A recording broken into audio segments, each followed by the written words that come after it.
دارالعلوم فیضان القرآن کے ننھے منع پیارے سے بچوں، تو آج پھر نماز کے حوالے سے میں نے گفتگو کرنی ہے کہ قرآن پاک کے اندر نماز کا 700 سے زیادہ ذکر آیا ہے کہ نماز قائم کرو۔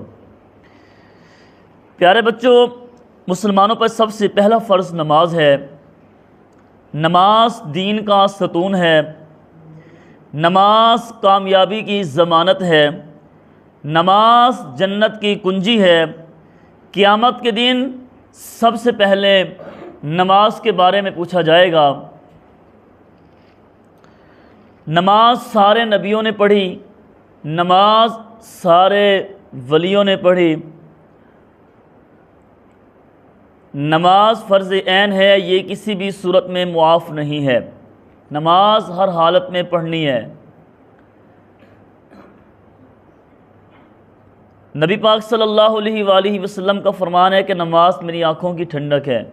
حضور کی آنکھیں ٹھنڈی تو تب ہوگی جب ہم نماز کی پابندی کریں گے، نماز کو پابندی کے ساتھ پڑھیں گے، نماز کو قائم کریں گے۔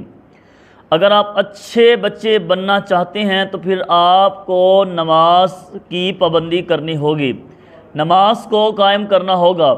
جب نماز کا ٹائم ہو جائے، اچھی طرح سے نماز کا وضو کریں، اچھا لباس پہنیں، پاک اور صاف لباس کے اپنے لباس کو خوشبو لگا کے مسجد میں آئیں۔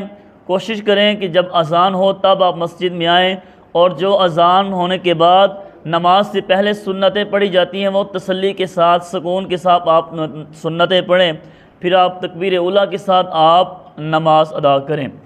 جو بچہ نماز کی پابندی کرتا ہے اس کا ذہن فریش رہتا ہے، اس کا ذہن فریش رہتا ہے، اس کی طبیعت ٹھیک رہتی ہے، بیماریاں ختم ہوتی ہیں، تکلیفیں دور ہوتی ہیں۔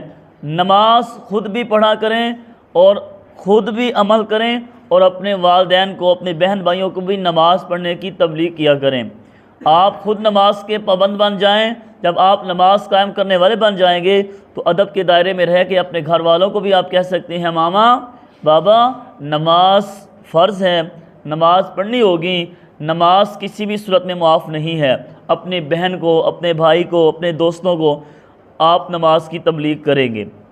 جب آپ نماز کی پابندی کریں گے تو نماز نماز نماز اسی پہ ہمارا زیادہ فوکس ہے کہ بیٹا آپ اچھی طرح سے وضو کر کے نماز کے پابند بن جائیں۔ جو انسان نماز کی پابندی کرتا ہے اس کے سارے کام اچھے ہوتے چلے جاتے ہیں۔ نماز پڑھنے والے کو جنت کے اندر اللہ کا دیدار بھی ہوگا۔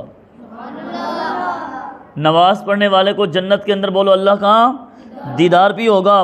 نماز پڑھنے والے سے اللہ بھی راضی ہوتا ہے، اللہ کے پیارے رسول بھی راضی ہوتے ہیں، کیونکہ نماز ہمارے پیارے آقا صلی اللہ علیہ وآلہ وسلم کی آنکھوں کی ٹھنڈک ہے۔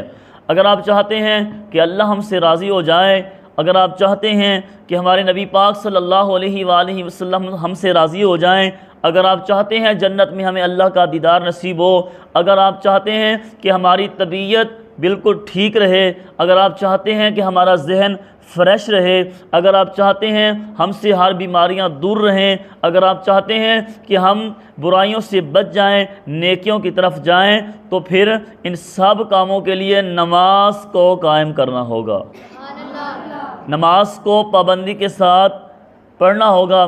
جب آپ نماز کی پابندی کریں گے، نماز کو قائم کریں گے، نماز مسجد میں جا کر با جماعت ادا کریں گے، پھر انشاءاللہ العزیز یہ سب باتیں جو میں نے بتائی ہیں یہ سب باتیں پوری ہوں گی۔